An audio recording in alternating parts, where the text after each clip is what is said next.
What is going on, everybody? Welcome back to the Phaithful Phanatics Show live here on DSM-Media's Philadelphia YouTube channel. Guys, first and foremost, if you are new to the channel, if you like the content, if you want to be interactive throughout today's show, make sure to support by smashing that subscribe button. It's the best spot to get your thoughts, comments, and questions pulled up here on the screen with your host. I'm one half of them this morning, Dylan Davis. To my right, my faithful co-host, Scotty. And throughout today's show, guys, make sure to hit up that comment section because we want to know, where does your confidence sit with this Eagles team currently on a 2-game losing streak to San Francisco and Dallas? We're going to be breaking down that Dallas loss as the Eagles sit now at 10-3 on the year. What are your feelings?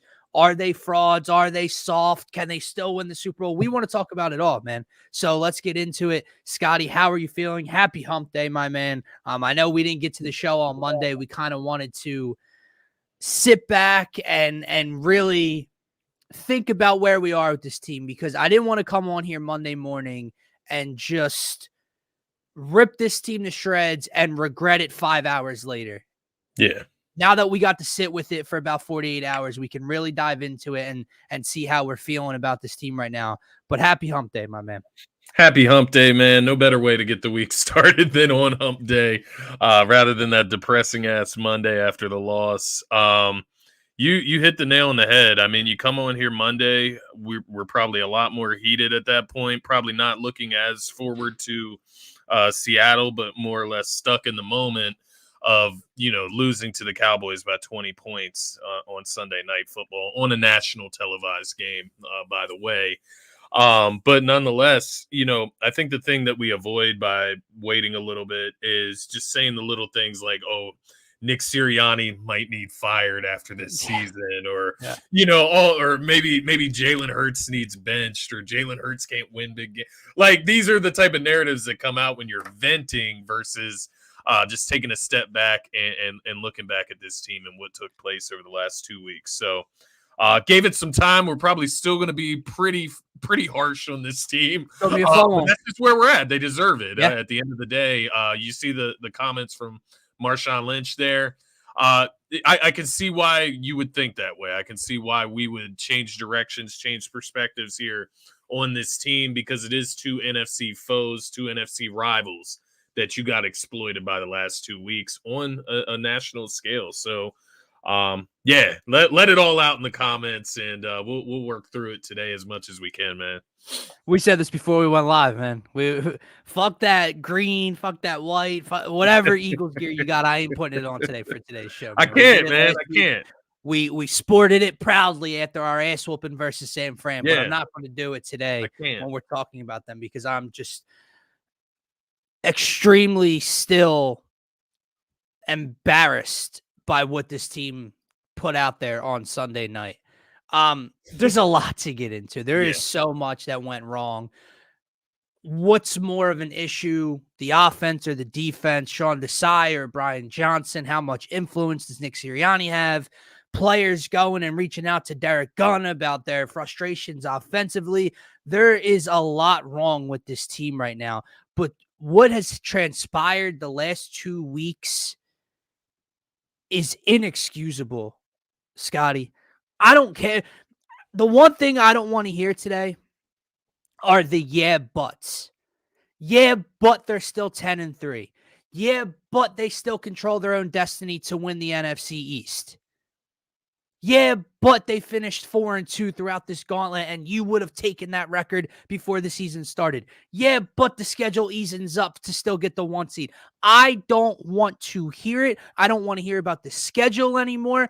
Congratulations. You beat the Cowboys the first time around at home. You beat the Dolphins and the Chiefs and the Bills and all these other AFC opponents.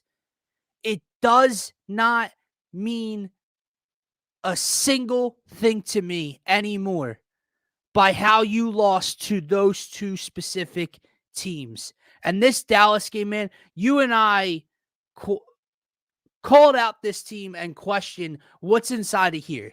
How do they bounce back tonight? A loss is kind of okay in that spot. Dallas probably needs it more than you do. Dallas is probably going to lose the division if they lose this game, yada, yada, yada. But to lose in that fashion is 1000% inexcusable, man. They do look like frauds, Scotty. They do look soft as hell. My takeaways, man, this defense ain't nearly good enough to compete for a Super Bowl. And right now, the offense ain't either. And I don't know what to say, because you do sit back and you do want to use the excuses, and you want to look at the 10-3 record and the fact that they're still probably going to win the division. But looking at the big picture, which is getting back to the Super Bowl, they're not better than those two teams that stand in their way on the road back to the Super Bowl right now, man. And I'll let you go, and we can dive throughout this game with who let them down and what's the major problems. But right now, they're coming off as soft, man. They're coming off as frauds. And I know that sounds crazy with that record throughout this gauntlet. You can't lose to San Fran and Dallas in that fashion and have me sitting here defending what you've done on your entire resume, because the rest of your resume I don't care about at this in this moment.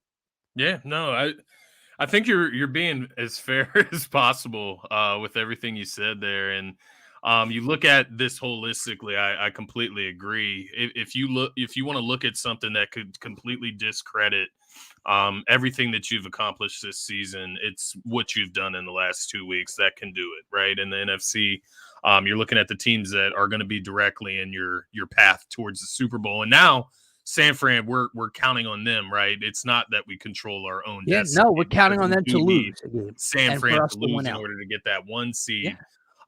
Now, hindsight, I have found some hindsight, some benefit of the doubt, I guess, with not getting the 1 seed. And this is where we're at. This is how bad it is that I had the time to think about this over the last few days. But right now, you would play what? The Rams, Vikings, Green Bay Packers first round? Sure. And then you'd play the Detroit Lions at home in the second round, and then go on the road to play whoever in the NFC champ. If you ultimately win the division, right? If you win out, and that's the way things go. So it's not terrible when you look at it from that standpoint, but it's terrible in the fashion that just 2 weeks ago we weren't talking about that at all, and we didn't have to. And now this is reality. This is what we're looking at. And not only that, there's about a difference of 60 points over the last 2 weeks between the teams you've faced and the teams you've lost to. So when you look at it from that perspective, just completely unacceptable. I think there's two perspectives specifically on this game that you can look at. You talked about which one is the bigger problem, the defense or the off. I think the defense, I think we can agree here. The defense is not good enough, though. They can maybe get to a point where they're like opportunistic. Yeah. Excuse my vocabulary. I couldn't get that word out. Opportunistic as far as getting turnovers, getting big sacks, making big plays, but they're going to give up yards. They're going to give up points. That's the conclusion I've come to with the defense. So maybe I don't know what to say about that. They're bad. They're not that good, right? Mm-hmm. The offense was the problem in this game, because you expect that from the defense at this point, to give up some points. But you don't expect the offense to come out and not score a touchdown, turn the ball over 3 times from your 3 biggest stars on the offensive unit, and only score 6 points, right? 2 field goals. Where'd all 3 of them turn the ball over to, Scotty? Yeah, inside Cowboys territory.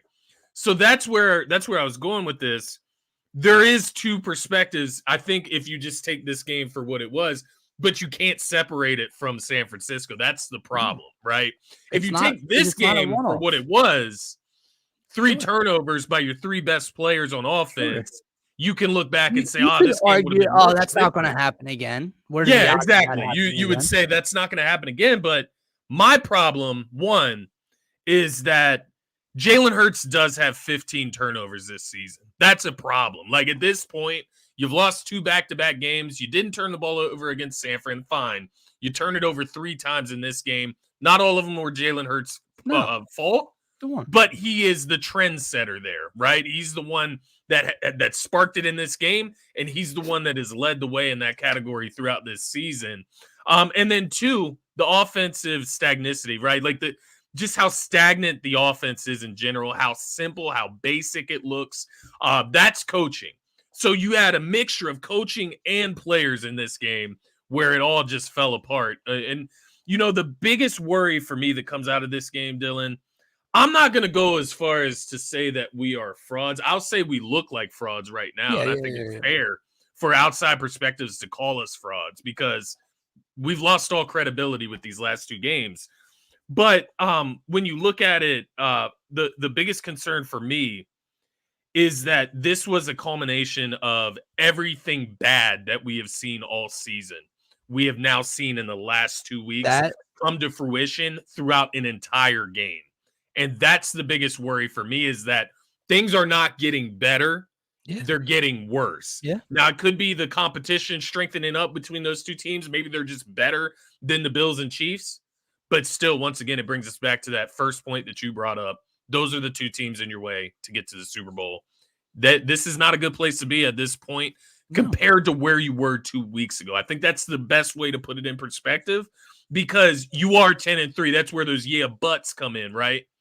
You were 10-1 2 weeks ago before you took on the 49ers and the Cowboys. Had the 49ers at home, lost that one by 30 points, then come out and lose by 20 points to the Cowboys. It's not acceptable by any means. I can't get over the how. That's my problem, man. Yeah. It's not. I get it. You're 10-3, and if you would have lost in a tight game against San Francisco, and you played hard in Dallas on the road following that loss, and you lost back-to-back against these two teams, you went 4-2 in the gauntlet, I'd be singing a completely different tune. It's not just that they slid from 10-1 to 10-3. It's how you drop to 10-3 against the two teams standing in your fucking way, man. You looked heartless. You looked weak. You looked soft. Fletcher Cox comes out after the game and talks about how they got punched in the mouth and how we're going to find a lot out about these dudes in this locker room. Yeah. The time for that was 8:00 Sunday night because you just got knocked the fuck out the week prior. It's not now. It's not now. This is my problem, man. This is where the frustration oozes out of me because from this point on, Scotty, the rest of the regular season is moot to me. I don't care. What do I give a shit if the Eagles beat the dog shit out of Tommy Cutlets and the passing Paisan in New York twice? What do I care if they beat the Cardinals 48-3? Good for you. You're supposed to do that.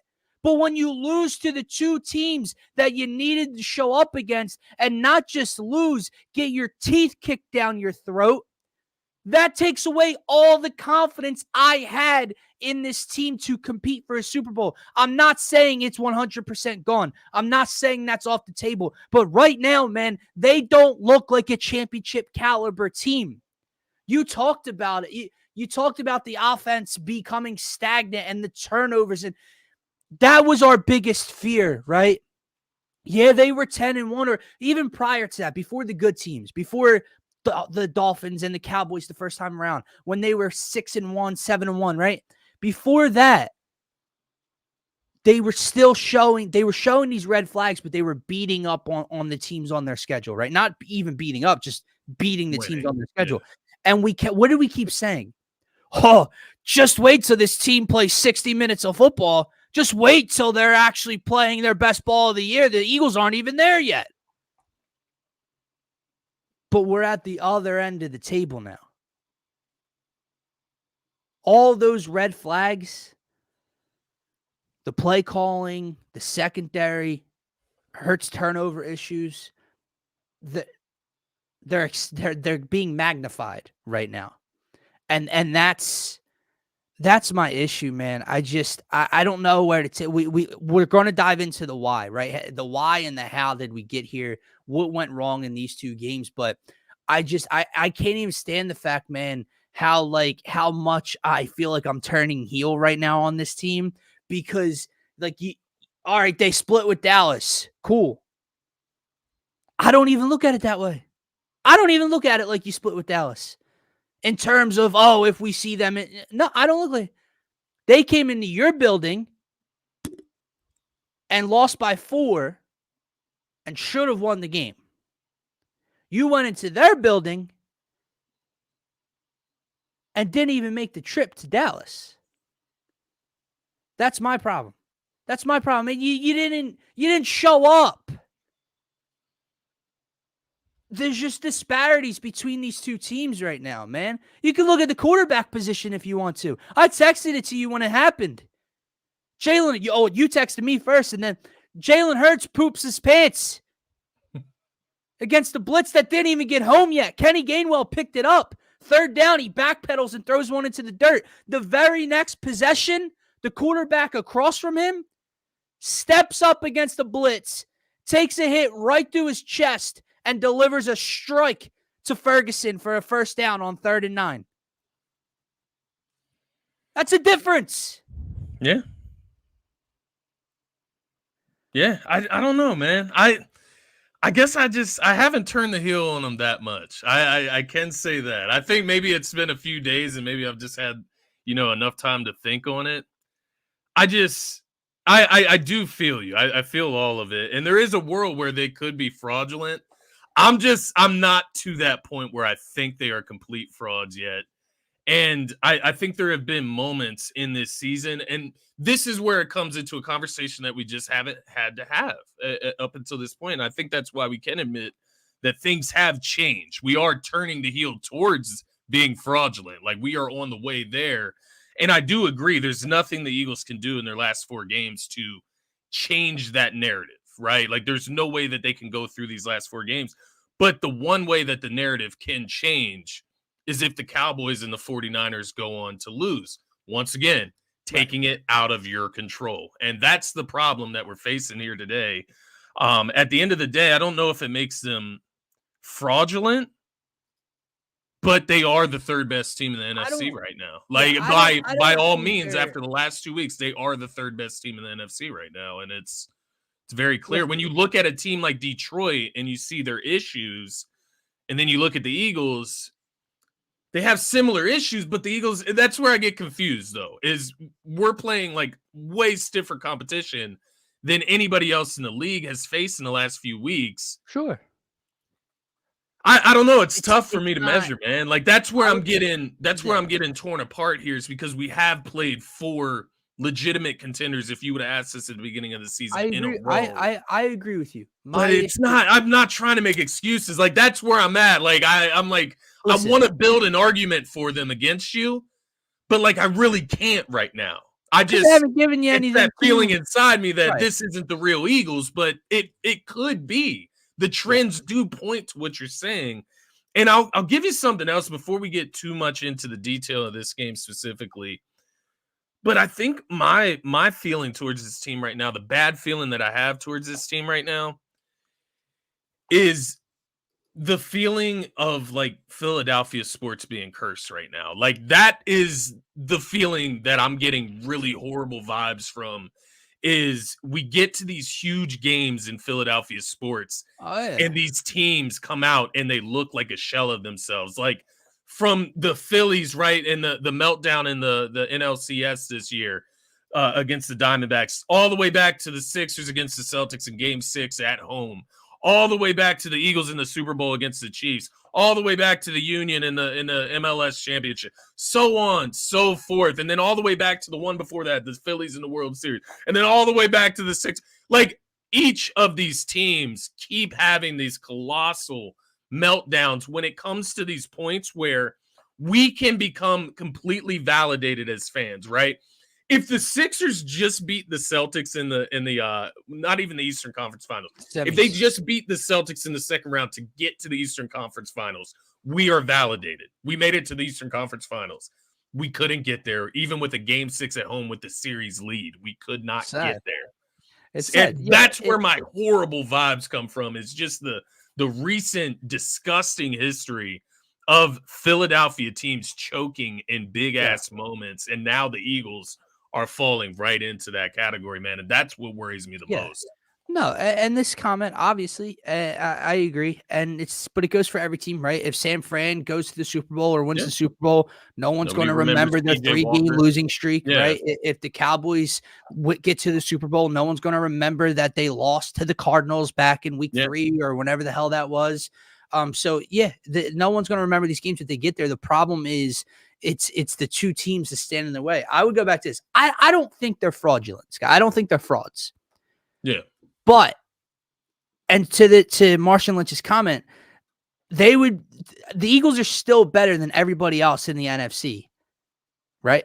Yeah. Than those two teams at the moment. And not saying that they cannot. You could argue they're better than everybody in the AFC. The problem is the opponents in the NFC for sure. But my point is, they would beat the Lions for my money. Yeah. They beat the NFC South. They'll beat the Rams, the Packers, whoever makes that wild. They'll beat all those teams. Yeah, I agree. I just don't think they're better than the other two that stand in their way right now. Definitely not right now. Definitely not. Not right now. No, exactly. And that's the thing. It's like we can sit here and hold out hope, but that's what it is. That's why I'm so frustrated is how you ended the gauntlet. Because now, man, like I'm not taking Seattle lightly. I know it's on the road, prime time. Geno gets an extra day of rest to get back and play. Like that could very well be a loss. But like, I mean, if you lose that game, then you are fraudulent. Oh yeah, like, you're fraudulent. But my point, but even if you win it, like cool, like you're supposed to, and you play the Giants twice and the Cardinals. The rest of the regular season means nothing to me, man. They could go 14-3 and win the NFC East, and I'm still going to have questions heading into the playoffs. That's the problem with how they ended this little stretch right now. And look, I know style points don't matter, but it just feels like we've been neglecting some of the evidence, like you said, that's been there all year, even when winning cures all.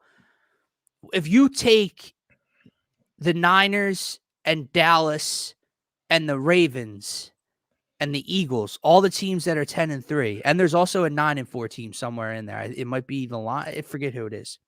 I think it might be the Lions. The point differentials, man, are disgusting. The Cowboys and Niners have over 100 point differentials. The Eagles have like a 25-point differential. And again, style points don't matter. And we could sit here and talk about, oh, well, Dallas beats up on the bad team. Well, what's San Fran's excuse? Because San Fran beat the dog shit out of us and beat the dog shit out of Dallas. Dallas just beat the dog shit out of us. So, like, it's not just that they're beating up on bad teams and they have easier schedules. No. Like, I don't know. I know I'm reading a lot into all of the little things that I wasn't looking at 2 weeks ago, but it really does feel like we were just dismissing some of the evidence here. And now it's coming back to bite us in the ass where we're really questioning, what is this team? Yeah. And I think, again, I know I keep going in circles and repeating myself, but the reason I'm so frustrated inside is because I have to wait until the middle of January for them to even change my mind. Do you think, and once again, not creating excuses, but do you think that it could be a situation of like, well, first of all, this could end up being the best thing that ever happened to this team. Like, in reality, it sucks right now. Sure. You look back on this, it could be the best thing that ever happens to this team as far as a wake-up call, making changes, addressing the concerns, right? If you just keep winning, then you just keep going on like things will fix themselves and you're winning games, right? That's what we were doing for so long. But now you obviously have a rude awakening by the last 2 weeks. So you have to make changes. You have to make yourself better. You have to be better, right? Like, in order to win games. And that's what they see clearly going forward. Do you think it's just a matter of Dallas already hit that wall earlier in the season? Now they're playing their best football. San Fran already hit that 3-game skid earlier in the season. They're playing their best football. That's where I'm looking at these teams and I'm like, yes, they did just dog us, but they've had their down parts too. It may just be that ours might be at the wrong time of the season. That very well could be the case, depending on how these last four go. I want to say yes. It's tough, man. I know. I want it's to say tough. yes, but here's the rebuttal. Yeah, Go ahead. And I know it sounds dumb because it's like, oh, strength is good. Because like we say that the Cardinals game isn't going to matter in 2 weeks, but the Cowboys lost to the Cardinals without Kyler Murray. You know what I mean? Like, sure. So like it doesn't mean Can I tell anything you as far as something? earning the credibility back, but you secure the NFC East by beating a team that Dallas couldn't beat. Sure. Trust me, I know it doesn't make up for it by any It means. sounds backwards. Yeah. It's my rebuttal. But who did San Fran's losing streak come against? Teams that weren't as good as them. We know that they aren't. Yeah. And Dallas' stretch was against whoever, and we know they lost to the Cardinals, right? So yeah, ours came against them. Yeah. That's my problem. And I know it sounds stupid. Like, wouldn't you say, well, how does a Super Bowl contender lose to that team? Like, no. It shows me who you are a little bit. Because we lost to the Jets, right? I know, like, no losses stacked up. It was a one-off, but we had a bad loss just like the Cowboys had a bad loss, and just like San Fran had a bad loss against Cleveland, and so on and so forth. Yeah. But when you lose to those two teams, this is my frustration, man. No, we don't. We don't. The only thing that can happen for me, and me personally, everyone else can feel how they feel week to week again, and how they look week to week. But me personally, the only thing that can happen over the last 4 weeks is that they show me more reasons that they're soft and fraudulent. I have nothing positive to take moving forward. Will I be happy that they win the games? Yeah, of course. And I want them to win the division. And I want to fight for the 1 seed. But to see what they're made, no. Last week, I was supposed to see what they're made of. And they showed me, maybe, exactly what they're made of. Them beating the Giants 2 times and the Cardinals. I know it's not this week, it's Seattle, but that doesn't show me who they are. You're supposed to do those things. Yeah. I do. I'm torn right now, man. I want to build a case for them, but they just don't deserve one right now, man. You got anonymous sources coming out, talking about the offense. It Darius feels Clay very going right familiar, to his man. phone to like the tweets about how he didn't give up of this and that, and I can't take it much more, man. This team went from one of our favorite teams ever, 10-1, getting back to the Super Bowl, blah blah blah, to just not only the play on the field being frustrating, but the off the field shit too. Like, yeah. I don't know. Listen, That's the thing. It's like some people take it too far, right? Like when people are yelling at Jordan Mailata to stop singing Christmas carols. Dude, they made an album in the summer. Like that has nothing to do with the offensive line struggles, right? And Kelsey does a podcast, so everyone can do what they do on their own time, and doing something for an hour or two once a week does not reflect or have anything to do with their success. So let's stop that conversation. But it does bug the shit out of me when your defense gets blown out or your team gets blown out, and dudes that wear a C on their chest are going right to their phones 30 minutes after the game and liking shit that backs them up. Yeah. No. Yeah. Yeah, that's the problem, right? Where you wonder where the leadership comes from in the locker room. Like Darius Slay, he's been playing pretty well based on the numbers, right? And that's fine, but your team isn't playing well. Your defense isn't playing well. Your defense isn't getting stops. Your defense is giving up over 30 points per game in the last 3, and you're a leader of that defense. Yeah, you're a leader. You're supposed to be a leader for that defense. Yeah, and man.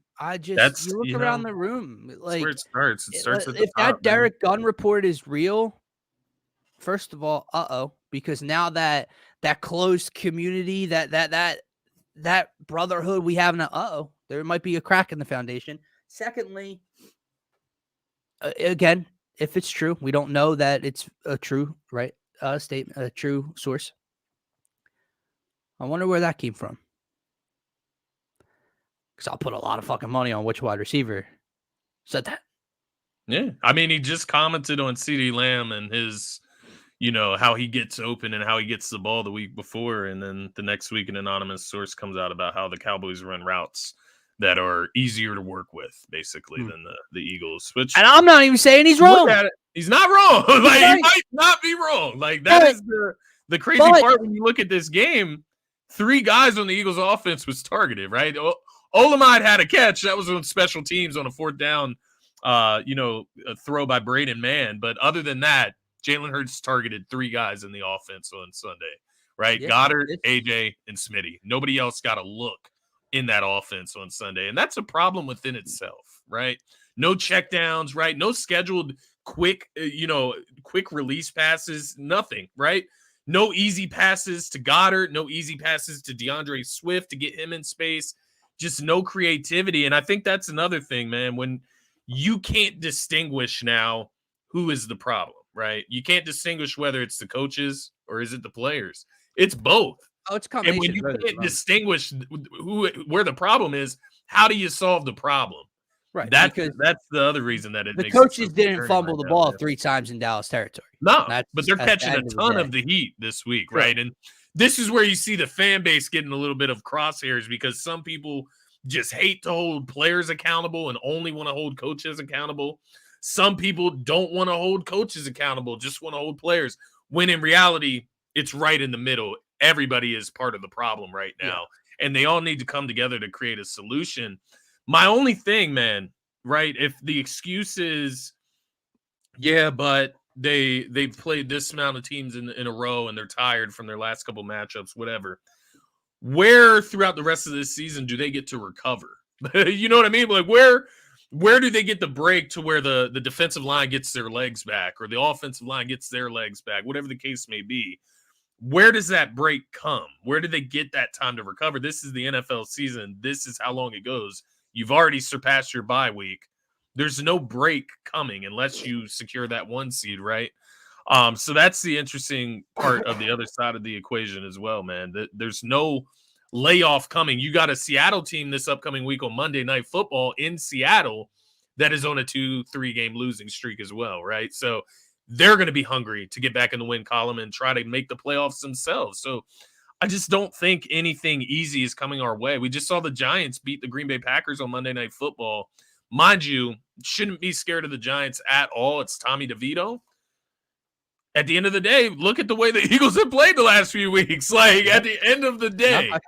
So it's like there's no layups coming for this team at the end of the day. That is a divisional opponent as well in the Giants. And then the Cardinals do have Kyler Murray back. And if you don't think that Jonathan Gannon wants to ruin the Eagles and their home field advantage in the playoffs and their seeding in the playoffs, you're highly confused. I guarantee you Jonathan Gannon is going to come into that game with a lot of motivation to get that team going to beat this team, man. Not saying that it matters, but I am saying there is a lot left on this schedule where they could still fuck up even more. So don't let that happen. If they lose, first of all, here's the funny part. They can't even afford to lose this week to make it 3 straight because we're already spiraling. They cannot lose this game Monday night. They can't. But this is the only loss. This is the only game on paper that I could put any excuse on you losing. So if they find a way to lose any of the games the rest of the way, I think there goes all conversation. Maybe the Super Bowl hopes for them don't go out the window as they shouldn't. They should play. For me, it does. It's hard and as much as they can, but for fans, I guarantee you the Super Bowl. So I want to talk about this for a second. Kind of get into the how of the Dallas game and what went wrong. I know it's tough a little bit in this one to go crazy on Jalen because AJ and Smitty did fumble. AJ and Smitty both dropped a number of passes that were either big chunks or for first downs. And so it's hard to survive that, right? Yeah. But the dude's not above criticism. And that's one thing I need our fan base to start to understand. Like, guys, you do realize there's a portion of our fan base that calls Bryce Harper a bum because of the shortcomings in the postseason last year. But y'all won't criticize Jalen Hurts. Yeah. Bryce Harper, Jalen Hurts. Okay. He's not above criticism first and foremost. Was this game on the shoulders of Jalen Hurts? No, not like the Jets game was, right? Yeah. But to Marshawn Lynch's point, you're the tone setter. You're the trendsetter. And you fumble on your first offensive drive that's actually moving inside the Dallas 35 after you're already down 7-0 and put the defense back on the field. You set the tone there. I asked you before the game, Scotty, or I asked of him to be special tonight, to be better than the quarterback across from you. He wasn't even on the same field as the quarterback across from him on Sunday night, Scotty. Whether it's drop passes or your receivers fumbling balls, at the end of the day, your offense didn't cross the goal line. Yeah. I need to see something from the kid. I need to see a facial expression. I need to see a fist bump. I need to see some sort of emotion from this kid. I get it, man. I know it's his personality. Mr. Cool, calm, cool, and collected. Mr. Joe Smooth, right? And all the quotes at the podium and rent's due and just... I need to see some sort of passion. Because you know what's funny about man, let me ask you this. Yeah. Does it not come across as a little try hard? A little too try hard? When you're losing, yeah, absolutely. You know what I mean? Like, I know it might just be who he is, right? Mr. Even keeled 110% of the time. But it comes across as a little extra. And you said, I'm just tired of it, man. Like, you fumble, it's the same look on the face. It's the AJ fumbles he's sitting on the sideline, down 10. Show something, dude. Show something. God. That's what I I'm think at. that's the conundrum of Jalen Hurts, though. I think that you just got to take that for what it is. It's always going to be like that. Like, kind of like Carson Wentz, once it was going downhill for him, right? I've got to be better next time. That got really old after about 8 straight losses in that 2021 season. Except showed fire at some point. Like, I do feel you. I think that calm demeanor at some points throughout, especially when you're losing, it's not ever going to be reciprocated by Philadelphia the right way. And rightfully so. You want to see emotion. You want to see disappointment from your players just to know that they care. Same thing with A.J. Brown. Like, A.J. Brown's supposed to be this top 5, top 3 receiver. He's always running his mouth. Like, always running his mouth. Bro, you got Stephon Gilmore old. By 65-year-old Stephon Gilmore. And then let him strip you after you called him old. Like, that is so weak. Got strapped by Stephon Gilmore. Devontae Smith doesn't really say much. He doesn't rub me the wrong way off the field at all. I actually like him probably the most out of all of these guys. But even he was just kind of disappointed. I was ashamed of Devontae Smith in this game, right? Like, not the same as AJ, but Devontae Smith, I just never would guess that he would fumble the football, quite honestly, or drop a pass in the end zone. The drops were more. Two things I just could never imagine Devontae Smith ever doing, like dropping a pass where he does not get hit. That's immaculate, and it speaks to what it took for the Eagles to just completely fuck this game up. But I think that's even a bigger point. Like, you went to these lengths to fuck this game up and lose by 20 when all you have to do is maybe not make one of those mistakes. That's the issue, right? Earlier you mentioned to me, if this was a one-off, if San Fran never happened, you could chalk it up as, well, they fumbled their stars fumbled 3 times in Dallas territory. That's not going to happen again. Correct, but it wasn't a one-off. It was following the San Fran game, and to the point, that makes it even worse. It doesn't even register as something to take away that you can look at and say, "Oh, that's not going to happen again." Makes it worse. Look at it as you could not afford. You're right to have these fuck ups, and you did it 3 times. You're right, man. As after a week where your back should be on the wall. Like, if you didn't feel it before San Fran, okay, fine. You won however many games straight. You were 10-1. You had one loss on the season. But you come out, you get your doors blown off by San Fran, and then you come out and make 3 huge mistakes by your 3 best players on offense. And it wasn't just 3. That's not counting the drops as well, as you mentioned, man. A.J. Brown dropped a tutty and Smitty dropped a tutty, and there's no way around it. But where do you go? Like, where do you go from here, I guess? Like, I don't know. Like, if your 3 best players, like, how do you look at that? Like, in that moment in Dallas, your 3 best players give the rock up. That's what I'm saying. Right? And how can you trust those guys? Yeah. You have to find a way to put it behind you and move forward. I'll say this about the how. And here's what's wrong with our Eagles right now. Yeah. And all the things they need to fix. And we can question if they are fixable. All right. So let's look at this Dallas game and at what's been going wrong. While the secondary, whether it's the play calling or the personnel, the secondary is not good enough. Yeah. And the linebackers are not good enough. And the front 4 is not winning and getting home.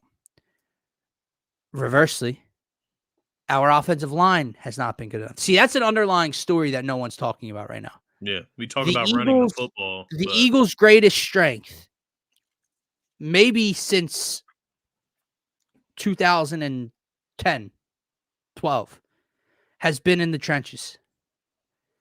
They've been getting beat consistently on both sides of the ball in the trenches.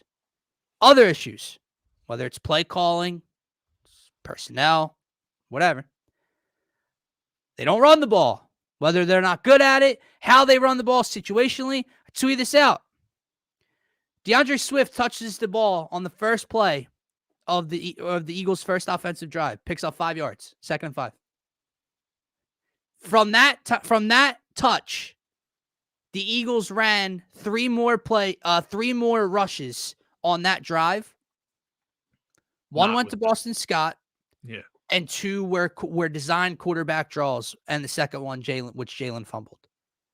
So DeAndre Swift, when we talk about running the ball, we mean get the ball in the hands of your best running back, picks up a nice 5-yard gain on the first play of your drive, and then you turn around and give the ball to your 3rd-string running back,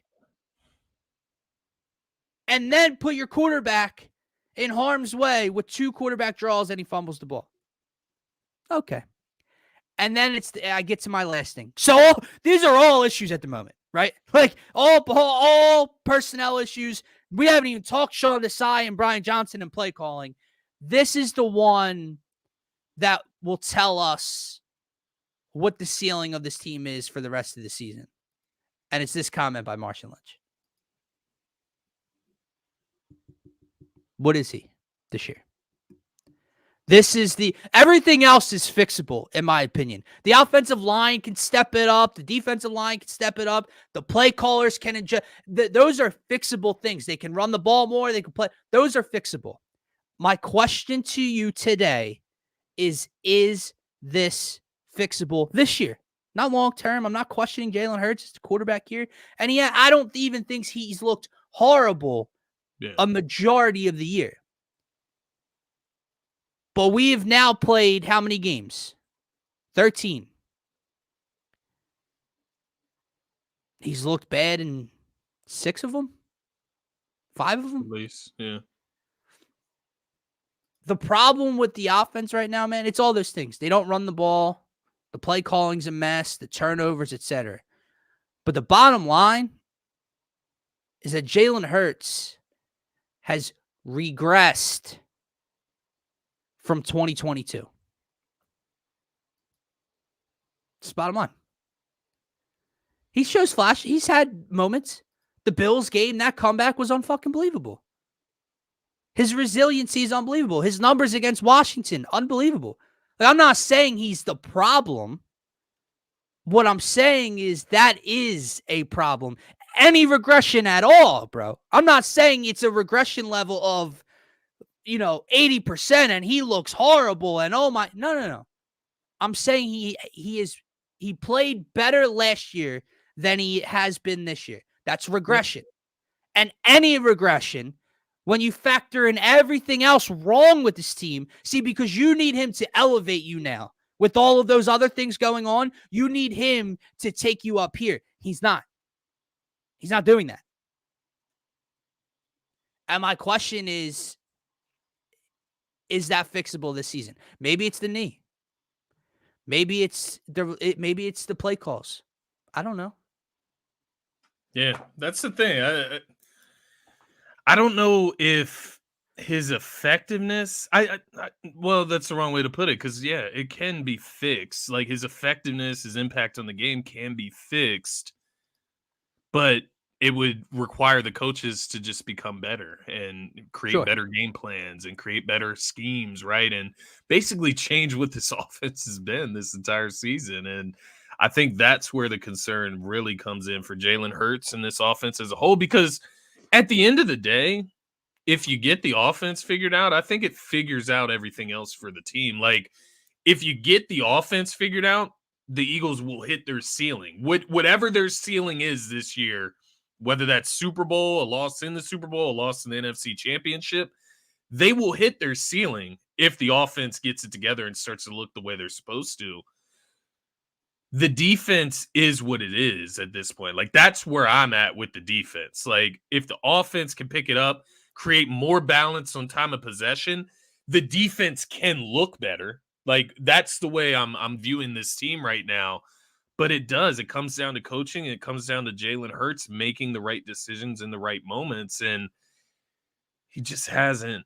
It hurts me to say he just hasn't done that so far this year. Even with the wins, you've just had some really bad decisions mixed in there along with the wins at times. But it's confusing, man. And that's what the Eagles have done to us at this point, is they've confused us. And at the end of the day, as a Philadelphia fan, if you're confused, we'll just turn it into something negative because I don't fucking understand it. So like that's where I'm at right now. Like, I don't know if they're like frauds. They very well could be, but if there's any doubt there, we're just gonna go with it. So here's where I think we are with Jalen and kind of what we put him in this box, right? Again, because winning cures all. Like all those other red flags we've discussed that have been here since week 1, it didn't matter when they were winning. It got talked about less when they were winning, except now it's under a magnifying glass because they're losing and Philadelphia's on fire. And here we're going to talk about everything. But you can look at Jalen in the same perspective. Listen, man, he's thrown for about 3,200 yards this year. He's got a 67% completion percentage. He has over 30 total touchdowns this year. But when you go back over this little stretch, Scotty, was he making plays to get the job done? Sure. But let's look at it. Since Dallas, November 5th, over a month ago, 207 passing yards. Kansas City, 14 of 22, 150 passing yards. Buffalo, even the game we thought he was spectacular in, 18 of 31, 58% completion percentage, 200 passing yards. San Fran, he threw for 298. That's because he threw the ball 45 times, and they were down the whole game. Dallas, 18 of 27, 197 passing yards. I mean, there is no world where any of that is good enough. The difference earlier on in those numbers is that he made one more throw. The defense, something, you know what I mean? Like Buffalo, he made a play or two that changed the game. Dallas, that throw to Smitty out of the second half for a touchdown. It was a difference-making play. But in totality, it's not good enough. And I know passing yards, but when you add into the fact that he's not the same rusher as he was last year because of the knee injury, it's just not good enough as a whole. Yeah. See, and I'll say he's the reason you lost one game. One of them, yeah. San Fran was honestly. Never mind. Honestly, San Fran was the game that I felt that Jalen Hurts lost that game. I mean, against Dallas, you do fumble the ball, but you did put A.J. Brown and Smitty in positions where they could have made plays that could have changed this game. Whereas in San Fran, there was really nothing going in that game, and he was missing wide open guys in the middle of the field. That was my real problem with San Fran. But I mean, the defense. I don't know. That's where I get confused, man. Because like at the end of the day, if AJ Brown just can't catch a fucking touchdown, then like what do you do? Like if AJ Brown's gonna fumble the fucking football at the 30-yard line of the Dallas Cowboys, then what do you do? But Jalen Hurts did kick it off with a fumble. Like that's where it gets confusing because it feels like everything is falling apart the last 2 weeks. And I guess the reason Jalen Hurts has to accept that blame is because he's the guy when things are starting to fall apart, he needs to be able to glue everything together and make those plays. He needs to be held to the same standard as every other quarterback in the league. That's my thing. When I talk about this, I'm not doing this to rip him. I'm not doing this to say that I don't believe in Jalen. Jalen Hurts could lead this team to a Super Bowl this year. Jalen Hurts is still a top 5 MVP candidate this year. I'm talking over the last 5 weeks. Jalen Hurts has not been good enough. And in some situations, they've come away with a win. Kansas City came away with a win. Dude threw for 150 yards. Yeah. Scored 21 points. Like Dallas.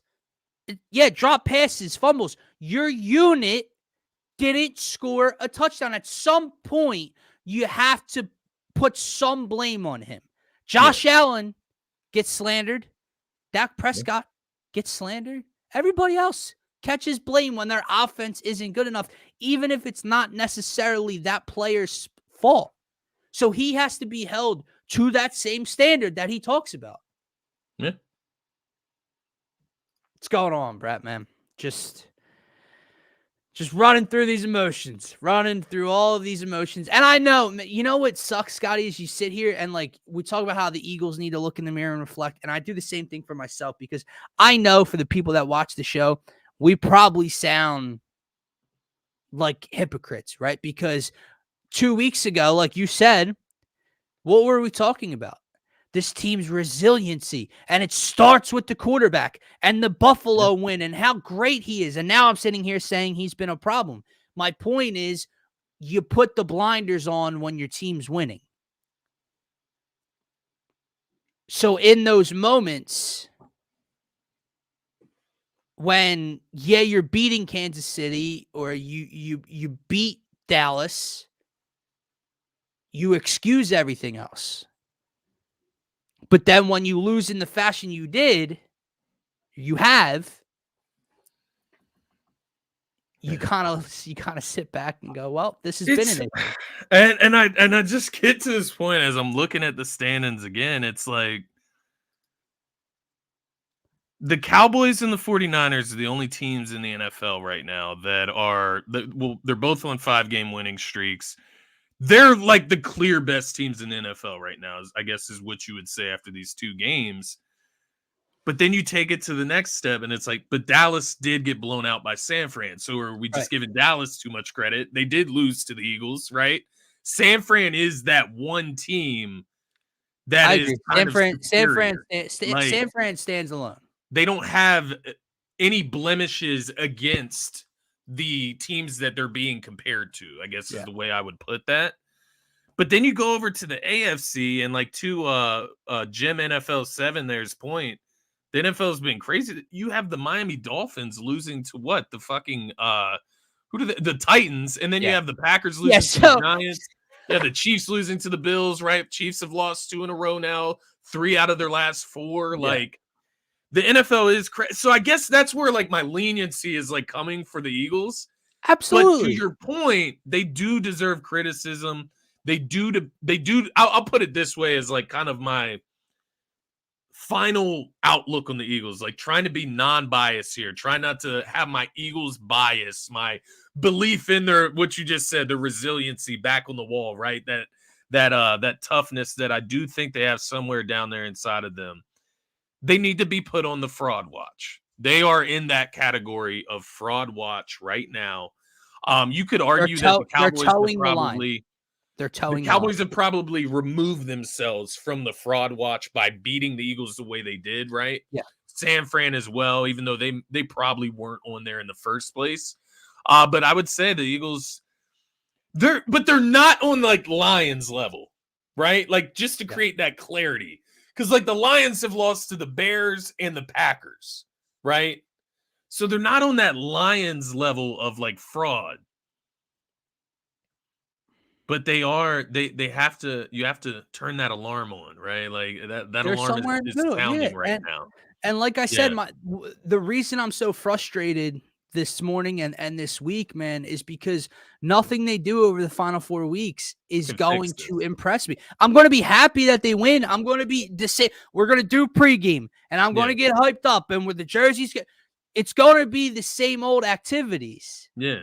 But they can't change my mind versus San Fran or Dallas until they get to that level.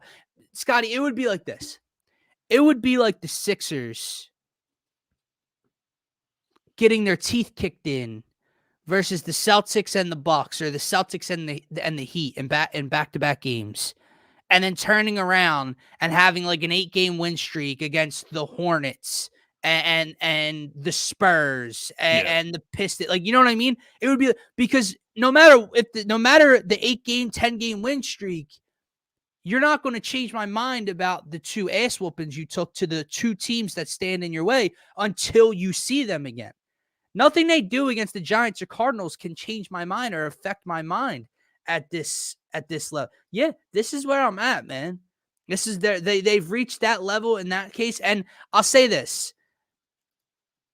just to show I'm not complete like that I'm just not trying to dog this team. The Eagles are still a top 5 team in the league. Hell, they're probably top 3. The 3 best teams right now are probably all in the NFC. The Ravens are the argument in the AFC, but they've had issues of their own throughout the year. They have injuries, right? So you look at it this way. Like, I know he does it for clicks and for views, but Stephen A came out with his Stephen A's list, his top 5 NFL teams yesterday morning. Don't know if you saw my quote tweet, but he had the Niners and the Cowboys and the Ravens top 3, and that's all. Sure, that's valid as hell. And then he had the Chiefs and the Dolphins. This is yesterday morning, by the way. So, the Eagles are put on fraud watch. The Eagles aren't top 5 because of how they've looked. In fact, Stephen A. Smith said that the Eagles' Super Bowl appearance last year could be rescinded because of how they lost to San Francisco. However, number 4 and 5 on his list both lost this week. The Chiefs have lost 3 or 4 games, mind you. Yeah. The Chiefs have lost back-to-back weeks. The Chiefs are now 8-5.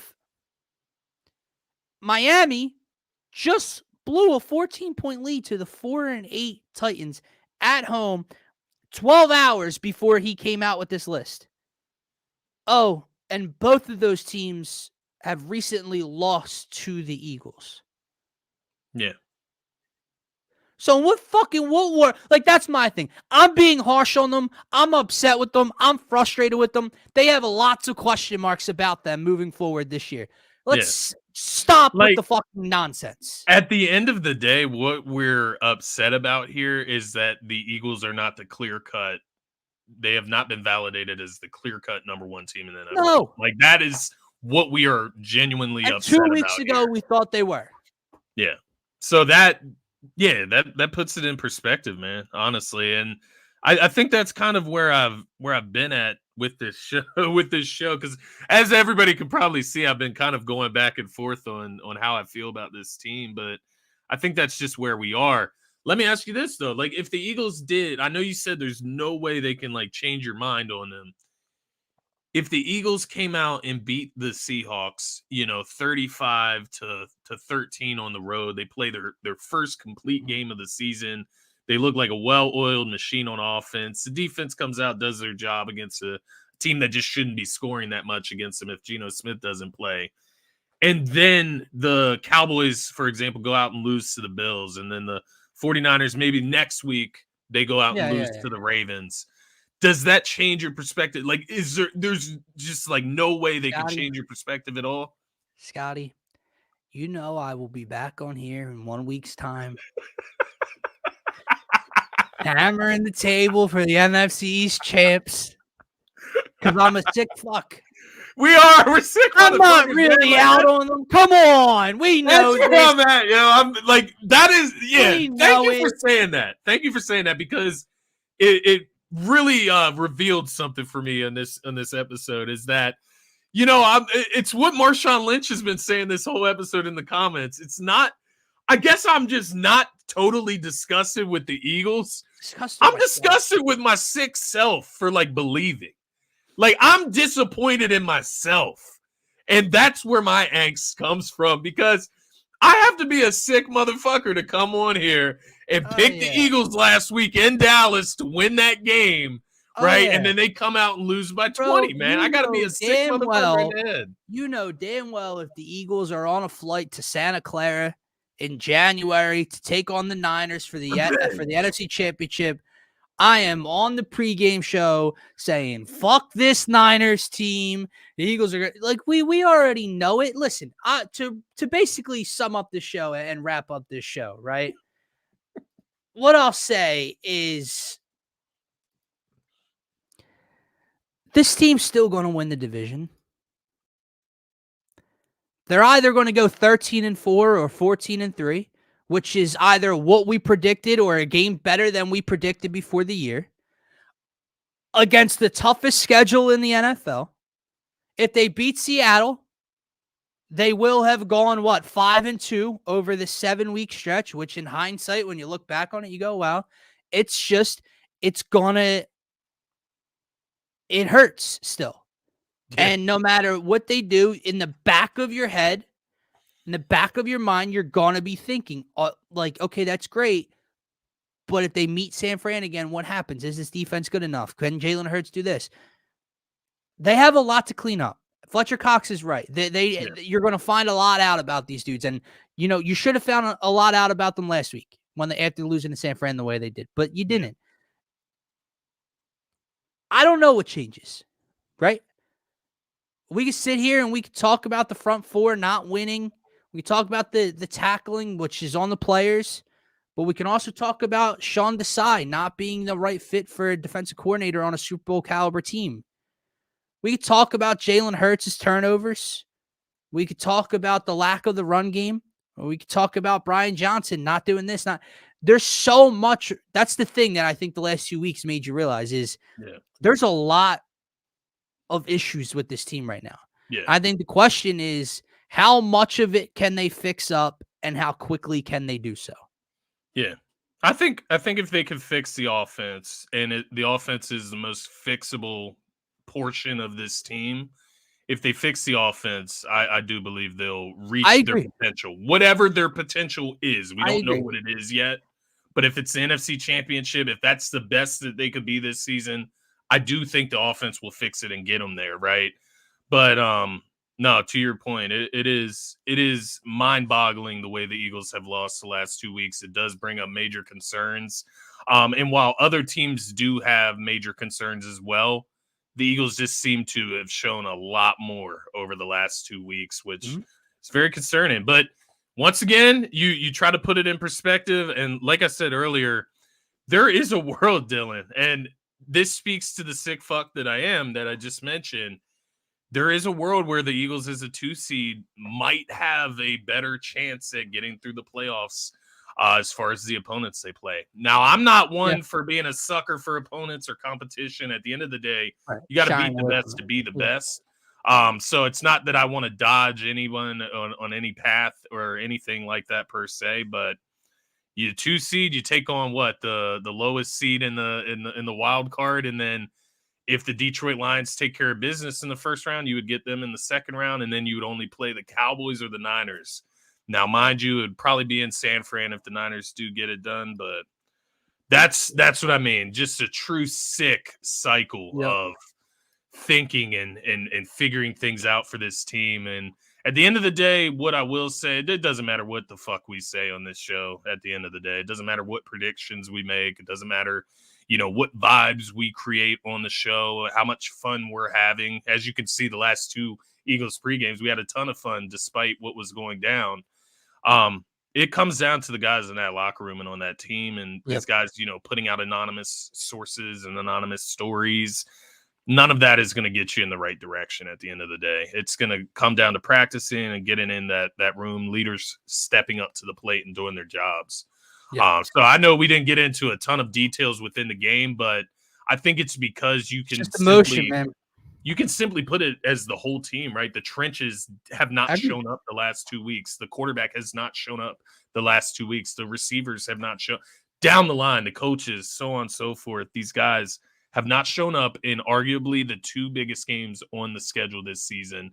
Now, maybe just take Dallas out of that, right? San Fran, right? The biggest game on the schedule, right?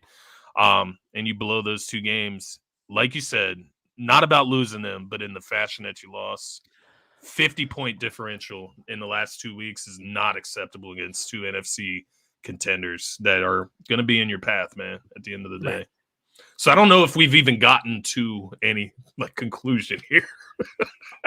It's just a lot of venting and a lot of trying to reason through. My conclusion is that I'm hurting. Okay. Yeah. I'm hurting right now. Yeah. And we don't get to chance.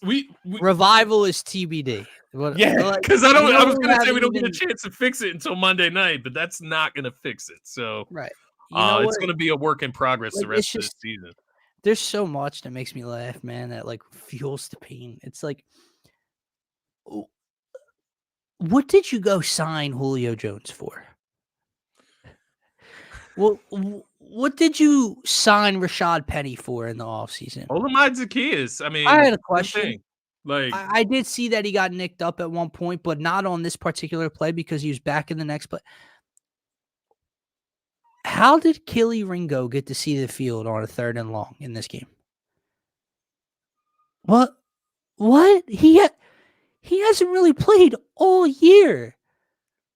And you put him there's so much, man. There's so much that it's like what HP said earlier. I mean, Milton Williams and BG getting hella snaps. I get the D lines are tired, but god damn, man, Marlon Tuipulotu gets decent playing time, bro.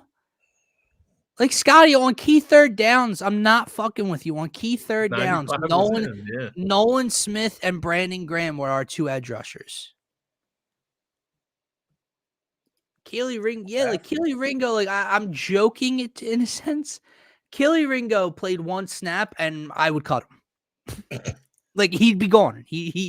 There's no recovering in this. AJ said he's got special talents. Maybe that's why he got thrown on the field, because AJ had some nice comments about him during the week.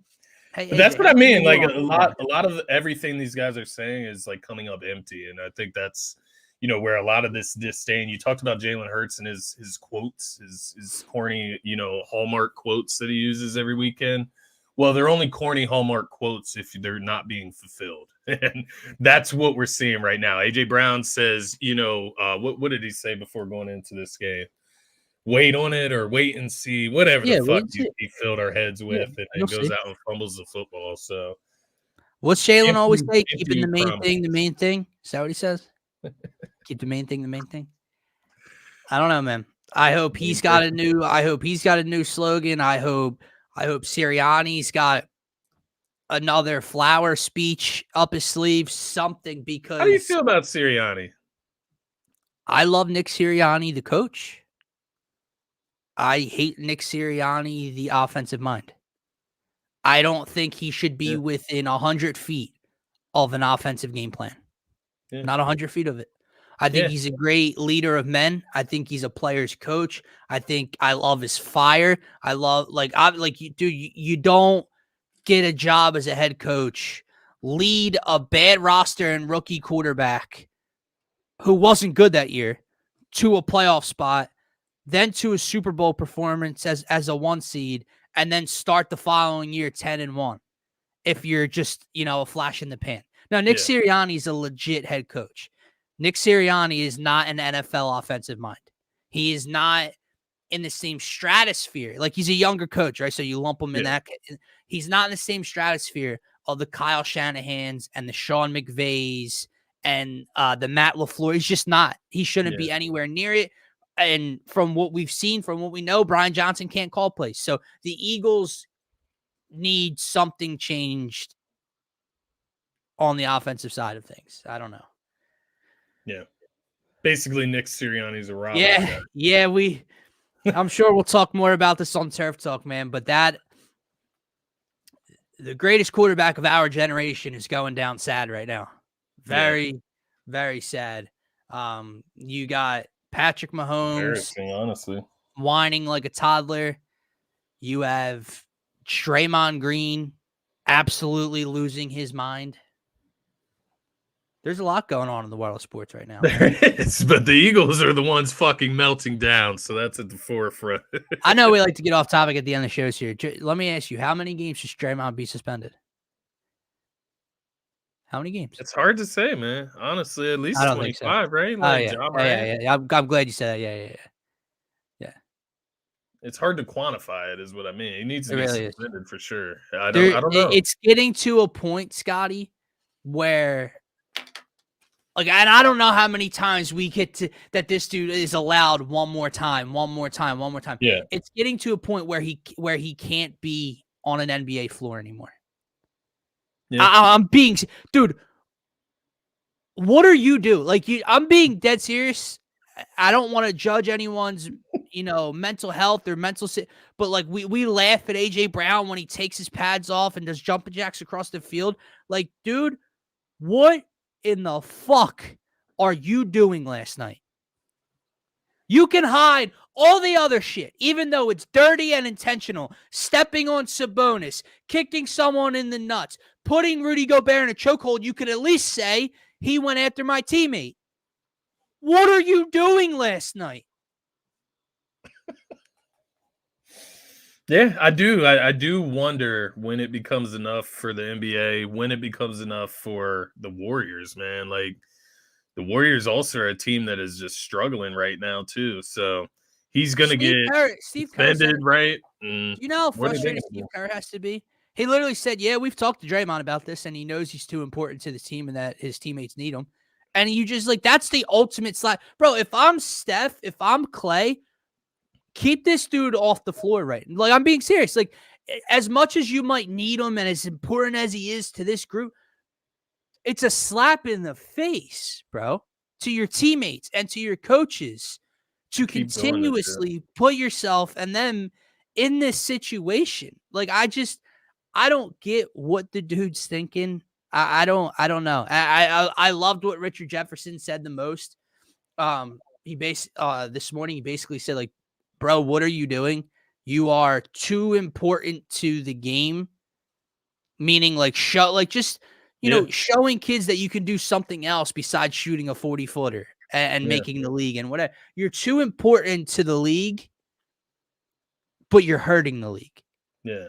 What you're doing is not good for the league. And there's a fine line for guys of the temperament of Draymond. Like, there's a fine line between inspiring your team and, being that gritty physical player, and then just doing, stuff that's outside of basketball. Bro, it ain't little shit. Like, that's the thing. It ain't little shit, right? It ain't like, remember when Grayson Allen, you love the Blue Devil. Remember when Grayson Allen used to trip people or or accidentally kick people in the nuts? Like, I'm not saying that's cool at all. Smith used to untie people's shoes.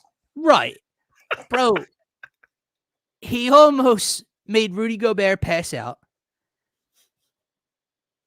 He snuck basically Yusuf Nurkic last night because I know people's definition of getting snuck doesn't necessarily mean getting punched directly in the face. Oh, you see, no. Like, Yusuf Nurkic is playing defense on an NBA floor. He's probably not thinking he's about to get a right hook to the face, right? So you punch in the face. You stepped on Sabonis's head. You punched Jordan. You punched your own teammate and knocked him out. You yelled and started an argument with KD to basically make him leave the Warriors, right? Like, yeah, man. I mean, at the end of the day, like, he's become an annoyance, and like his personality on top of it, he's unapologetic about the shit. And I don't know. I think the league needs to evaluate that. They need to sit him down, like maybe put him into like some type of temperament program where he can work on his anger, some type of anger management. Scotty, this being is all dead serious though. Like, this dead is all serious. over like, the to last get back on the court, year. He shouldn't have to go through like anger management type of training whenever he gets back on the court. Like, there has to be a line, or otherwise, just go out there and start fights every fucking game. In any other occupation. Like, in any other job, if you punched a coworker in the face, what's happening to you? Yeah. If you're not fired. If you're not fired. Right. Multiple times. Right. I don't know. Green, I will agree with that, Brad. Like back in the day, Green would fit in. He would be part of the, part of the vibes, right? Part of the culture. But this day and age, there's just no room for it. And I think on the other side of the Draymond conversation is the referee and that situation with Jokic last night, because I thought that was a little ridiculous as well. How do you eject somebody after one technical?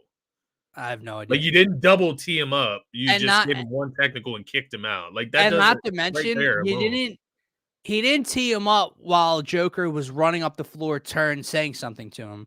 The Joker was done talking. He was back in the play. He was going for a rebound. Someone blew the whistle, and then it happened. I don't know. I don't know, man. It's the officiating across all sports is ridiculous. We'll obviously talk about it on Turf Talk, but it obviously is an up-to-date thing, the Kansas City thing. And I'll ask you this tomorrow on the show, but this is ready for this. This is how simple that situation is for all those people out there. Cause it's not even just Patrick Mahomes and the Chiefs complaining about it. There are actual people out or in the media or on social media arguing it and defending it. Right. Let me ask you one very simple question that this comes down to. Was he offsides? Yes. Okay. That's it. Boom. That's it. Was he offsides? Yes. Okay. All right. Because what did you want? Here's the funniest part about it before we wrap up here, man. When did the ref throw the flag? As soon as the ball was snapped, correct? Yeah. Why are you acting like this flag came so late after the Kelsey, throw, and then you snapped the ball, he threw the flag immediately. Yeah. Now maybe Mahomes thinks it's defensive. It doesn't matter. It's the letter of the law. He throws the flag, offensive offsides. Yeah. Play develops because it's not a false start. Play goes. If it was let me ask you this: if it was an incompletion, would this even be a conversation? Right. No. It's just that the play turned out to be one of the most ridiculous plays in NFL history, but the flag had already been thrown. And I'm just not trying to hear this shit from the Chiefs and Patrick Mahomes after you won the Super Bowl on a holding call. Like, I'm not trying to hear that from you, bro. And that video started circulating, too, of the Bradbury call, and it's just funny because it ain't even like it was just a call and they accepted it. Mahomes is walking over. Pointing at it. Get out of here, man. You fucking asshole. Mahomes is definitely losing some respect points, some credibility. Kermit Frog ass voice and his nerdy, bitchy ass wife up in the. I don't care, dude. I hate her. I hate his brother. I hate the whole Mahomes. Wow, family. You called Patrick Mahomes' wife a bitch. Yeah. Letting it loose this morning. Have your brother go kiss another female that doesn't want to be kissed by. Yeah, don't let the Sixers, shout out to Marshawn Lynch, don't let the Sixers be the one that breaks that 20-game losing streak by the Pistons, dog. That'll turn the city upside down. We didn't even talk about the Sixers this morning. We'll talk about them next time. They lose that game, that's for sure. Yeah, I saw that video too before. That was weird. Like, I don't know. Just the whole family is nuts, bro. Whole family is nuts. His mom came out and said that the officials are against him. What are you talking about? Is your son playing like for the 80-pounders? Like, is he playing for the 120-pounders? Like, what are we doing? Like, come on. They're against my son. Oh, your son that's been to an AFC championship game every year of his career. Right. That's so against you. The NFL is against Mahomes. Yes. Ridiculous, but our mental health definitely cannot take it. We can't. We need a blowout. Fuck all that. No, just ridiculous. And I know we're going to talk about it Friday morning because we didn't get to talk about it today, but I mean, Joel Embiid just on a ridiculous tear. Like should be winning the MVP if the season ended today. That's where we're at right now. Anywho, guys, thanks for coming to our little therapy session. It's going to wrap up this Wednesday edition of the Phaithful Phanatics Show. We will be back Friday morning talking, I'm sure, more about how the Eagles can bounce back and change some things, a lot about the Sixers and whatever else decides to transpire over the next 48 hours. But for myself, for Scotty, guys, if you're new to the channel, If you enjoy the content, if you want to be interactive like everyone else in the comment section, make sure to smash that subscribe button on this YouTube channel. It's the best spot to get your comments pulled up on the screen, better than Facebook, Twitter. We don't get notifications for anymore on StreamYard. So make sure you are subscribed to the YouTube channel. For myself, for Scotty, for DSM, have a great rest of your Wednesday.